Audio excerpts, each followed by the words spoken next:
नीलातुङ्गस्तनगिरितटी सुप्तमुद्बोध्य कृष्णं पारार्ध्यं स्वं श्रुतिशतशिरः सिद्धमध्यापयन्ती स्वोच्छिष्टायां स्रजिनिगलितं या बलात्कृत्य भुङ्क्ते गोदा तस्यै नम इदमिदं भूय एवास्तु भूयः. ఆండాళ్ తిరువడిగళే శరణం. అందరికీ నమస్తే. నేను మీ రాధి. Welcome to Shri Arshanidhi. ఈరోజు మనం అందరం కూడా 10వ పాసురంలోకి వచ్చేసాము. చక్కగా మా స్వామికి ప్రతినిత్యము కూడా మా గుడిలోని ధనుర్మాస వ్రతం చేసుకుని ధనుర్మాస పూజ అవన్నీ కూడా చాలా చక్కగా జరుగుతున్నాయి. అభిషేకానంతరం అర్చన ఇవన్నీ కూడా చాలా చక్కగా జరుగుతున్నాయి. నా అదృష్టం కొద్దీ నేను అక్కడ తిరుప్పావై చదవడానికి నాకు అవకాశం లభించింది. ఇది నా అదృష్టంగానే భావిస్తున్నాను. భగవంతుని యొక్క కృపా కటాక్షాలు నా మీద ఎప్పుడూ కూడా ఇలాగే ఉండాలని కోరుకుంటున్నాను. ఇక ఈరోజు పాసురంలోకి మనం వెళ్ళిపోదాం. నోట్రుచ్చువర్కం పుగగిన్ర అమ్మనాయ్ மாற்றமும் தாராரோ வாசல் திறவாதார் நாற்றத்துளாய் முடி நாராயணன் நம்மால் போற்றப்பறை தரும் புண்ணிய நாள் பண்டொரு நாள் கூற்றத்தின் வாய் வீழிந்த கும்பகரணனும் தோற்று முனக்கே பிருந்தியால் தான் தந்தானோ ஆற்றவனண்டலுடையாய் அருங்கலமே தேற்றமாய் வந்து తిరవేలోరెంబావాయ్. ఇక ఆండాళ్ తల్లి యొక్క సంకల్పం ఏమిటి? అందరూ కలవాలి. ఈ భూమి మీద ఉన్న వాళ్ళందరూ కూడా సమానమే. అందరూ కూడా కలిసి ఈ వ్రతం చేసుకోవాలి. ఇది మన ఆండాళ్ళ తల్లి యొక్క హృదయ వైశాల్యం. ఏ ఒక్కరూ కూడా మంచిని వదులుకోవద్దు అనేది అమ్మ ఆధార్యం. ఒక్కొక్కరిని నిద్రలేపుతూ మనతో పాటు చేర్చుకుని ముందుకు సాగుతుంది. అందరూ కలిసి ఆ శ్రీకృష్ణ పరమాత్మని పొందాలి అనేటటువంటిది అమ్మ ఉద్దేశం. అందరూ కలిసి వెళ్ళాలని కోరుతూ ఒక్కొక్క గోపబాలికను లేపుతూ ఈరోజు 5వ గోపబాలికని తన యొక్క ఈ గోష్ఠిలోని చేరుస్తుంది. పైపైకి మనకి గోపికలు కృష్ణుడి కథగా మనకి చెప్తున్నా కూడా మనుష్యులుగా మనలోని జ్ఞాన వికాసం ఎట్లా ఉండాలి అనేది చెప్పడమే అమ్మ యొక్క లక్ష్యం. ఇక నోట్రు అంటే మేమింకా నోట్రు అంటే నోము. మేమింకా నోము ప్రారంభమే చేయలేదు, కానీ నీవు నోము అయిపోయింది. ఎందుకు, ఎలా అయిపోయిందని చెప్పగలుగుతున్నావు అంటే నీకు ఫలితం ముందే వచ్చేసింది కదా. చివర్కం పొగిగిన్రా, నీకు ముందే ఫలితం వచ్చేసింది కాబట్టి నువ్వేమో హాయిగా నిద్రపోతూ ఏదో స్వర్గంలో ఉన్నట్లుగా ఉన్నావు. అంటే శ్రీకృష్ణుడు నీ దగ్గరే ఉన్నాడు కాబట్టి నేను ఇంక బయటకు ఎందుకు వెళ్ళాలి అనేటటువంటి భావనతోటి నువ్వు ఉన్నావు. కృష్ణుడు ఎవరికైతే లభిస్తాడో వారికి అన్నీ కూడా లభించేస్తాయి. ఎప్పటికీ మారకుండా ఏకరూపంగా ఉన్న ఆనందమే భగవంతుడు. అటువంటి భగవంతుని రూపం దాల్చి వచ్చినదే శ్రీకృష్ణ అవతారం. ఆయనలోనే సకలము ఉన్నాయి కదా. ఆయన ఒక్కడు చేతికి చిక్కితే ఇంకా అన్నీ చేతికి చిక్కినట్లే. అందుకని ఇంకా వేరే ఇతర సాధనాలు, వేరే ఇతర ధ్యానాలు, ఇతర అనుష్ఠానాలు ఇవన్నీ ఎందుకు? అవి ఏం అవసరం లేదు కదా. అందుకని నువ్వు ముందే నోము నోచేసావు, అందుకని శ్రీకృష్ణుడు నీకు దొరికిపోయాడు కాబట్టి నువ్వు ఇంకా రావట్లేదు అని అంటున్నారు. అలాగే అమ్మనాయ్ అంటే ఓ యజమానురాలా అని పిలుస్తున్నారు. ఇక్కడ యజమానురాలంటే ఏంటి? యజమానురాలు తాను సుఖించి తన దగ్గర ఉన్న వాళ్ళందరికీ కూడా సుఖాన్ని పంచుతుంది. అందుకని నువ్వు ఎలా అయితే సుఖించావో, శ్రీకృష్ణుని పొంది నువ్వు ఎలా అయితే సుఖించావో అలాగే మమ్మల్ని కూడా ఆ సుఖం మాకు కూడా అందజేయాలి కదా అని చెప్తున్నారు. మాత్తముం తారారో, ఒక మాటైనా మాతోటి మాట్లాడచ్చు కదా. వాసవం తిరవాదార్, నువ్వు తలుపులు తర్వాత తీయద్దు కానీ ముందు అసలు మాట్లాడు. ఉన్నావా లేదా, పడుకున్నావా, లేచావా, మాట్లాడు అని చెప్తోంది. నీవు భాగవతోత్తమురాలివి, నిన్ను సేవించుకోవడం ముఖ్యం. ఎందుకు అంటే శ్రీకృష్ణుడు ఆవిడ దగ్గర ఉన్నారు అనేటటువంటి భావనతో కదా వీళ్ళున్నారు. అందుకని నిన్ను ముందు సేవించుకోవాలి. నిన్ను శ్రీకృష్ణ సేవ నుంచి వేరు చేయడం మా ఉద్దేశం కాదమ్మా.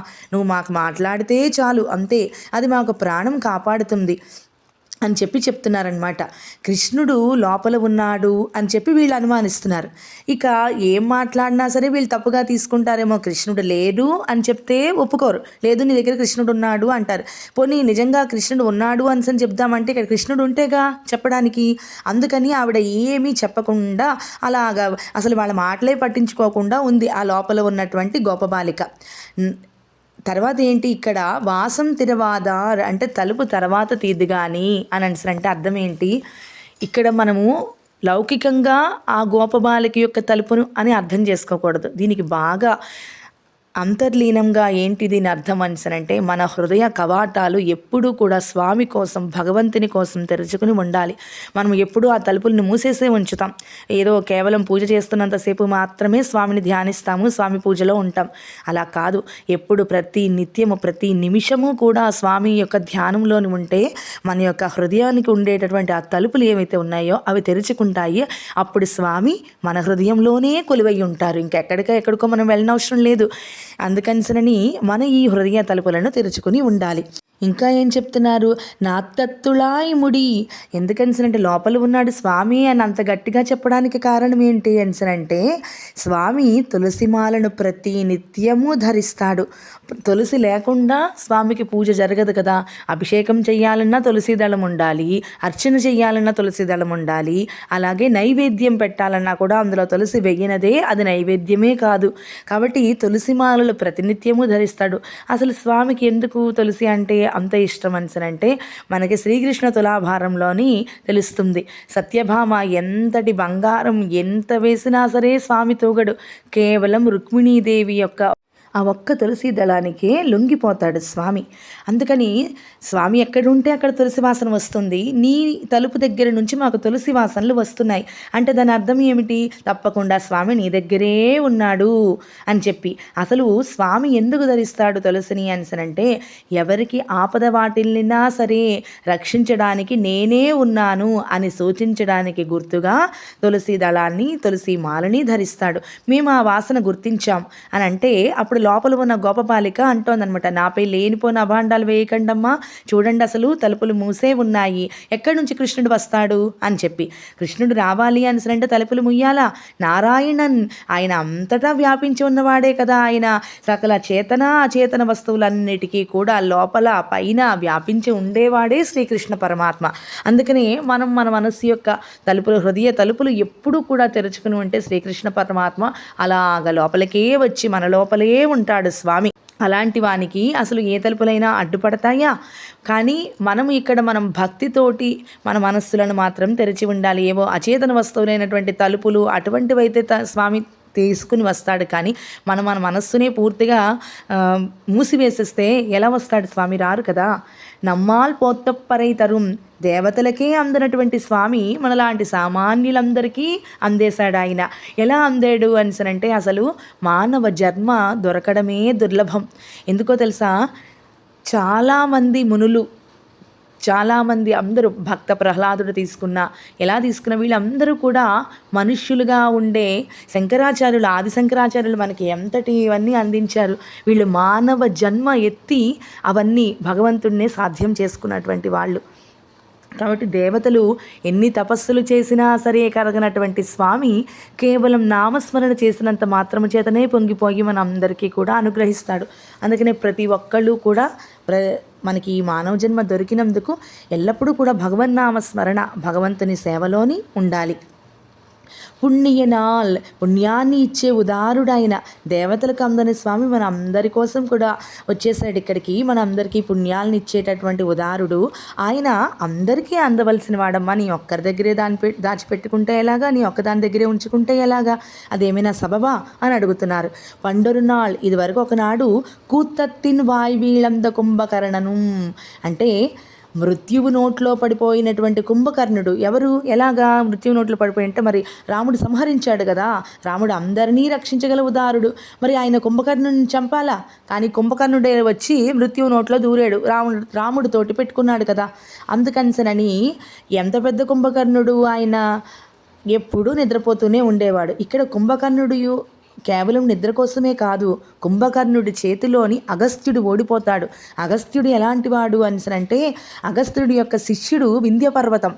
ఒకసారి శివుడు కళ్యాణం చేసుకోవడానికని చెప్పి హిమాలయ పర్వతానికి వెళ్తూ ఉంటే ఆ వింధ్యపర్వతం అడ్డు వచ్చిందట హిమాలయ పర్వతానికి. అంటే అంత ఎత్తుగా వింధ్యపర్వతం పెరుగుతోంది.